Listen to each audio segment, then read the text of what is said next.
Hello everyone, Daniel here from the Next Issue Podcast. On today's video, I'll be doing a review of Batman 122. This is the continuation of Shadow War. This is part 2.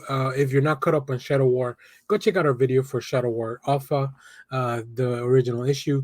This is a crossing over from all the books written by Joshua Williamson. So Batman, Deathstroke Inc., and Robin. And then we have two one-shots, actually three one-shots that complete the trilogy. So the next part of this story will be told in Deathstroke Inc. number 8. So keep an eye out for that.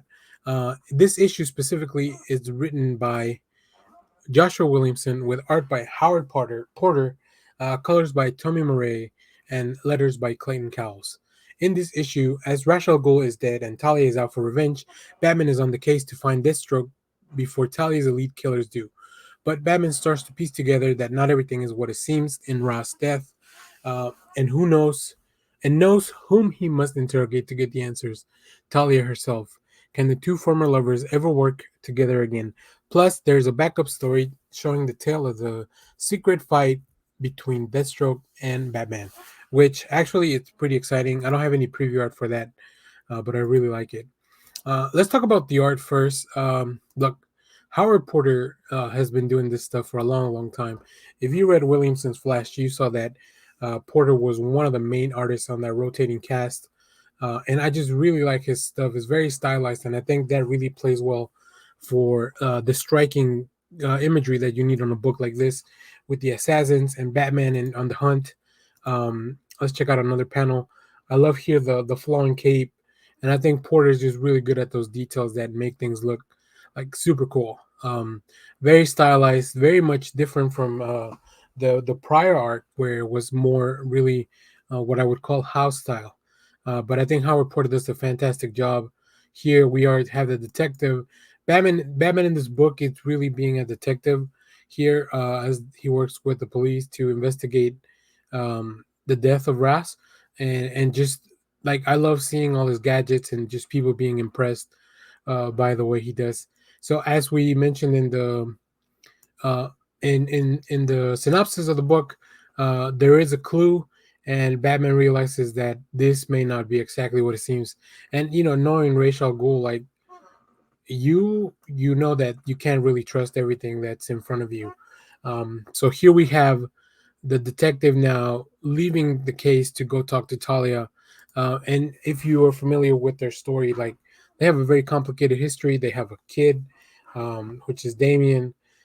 So as much as they may try to confront each other, but I think they still care for each other. So that's a really interesting relationship to explore, especially dealing with the grief and the loss of Talia.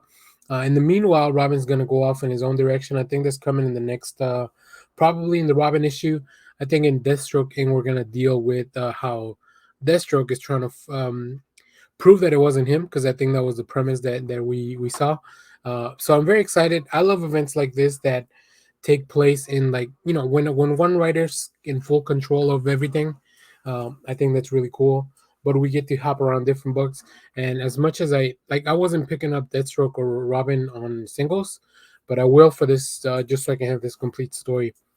So that's kind of some of the things that I really like. It's a little bit like you really have to make your choice. Like, how do you want to read the story? Do you want to read it issue by issue, or do you want to wait till the trade? If you're somebody that's impatient and doesn't like collecting singles, I would recommend you wait for the trade. But this is definitely a Batman story that you want to check out because there's so many different things. There's the League of Assassins, there's the whole Deathstroke Inc., and then exploration of, like, how does Robin deal with the loss of his grandfather while trying to, like, bring the killers into justice. So a lot of fun stuff, a lot of really interesting fun stuff that Joshua Williamson has been doing this for a long time, and I have a lot of faith in any book that he's doing. He will be doing the Dark Crisis stuff coming up. I'm just really excited for that. And like I mentioned, Howard Porter on this issue, just really killing it. It takes me back to the days. I think I discovered Howard Porter when he was doing like Justice League 3000 a long time ago. That was one of the things that I first recognized his name and associated to his specific art style. So very cool stuff. I'm gonna leave you at the end with some with a look at the variant covers. There's a really cool Jacques cover that hopefully I can get at my comic shop. But let me know down in the comments if you're reading the story, if you enjoyed the Shadow War alpha of it all. Let us know who you think did it, because we know it's probably not Deathstroke, right? But he has. I haven't been reading the Deathstroke book currently because I'm reading it in trade, so I don't know who might have been set up to be maybe the guy that's giving him the fall. So as always, thanks for watching, everyone. Remember to share, like, subscribe, hit the bell so you know when we go live. That is most Sundays, 10 a.m. Central Standard Time. Stay tuned because we have more comic reviews, trailer reactions, movie reviews, all that good stuff here on the channel.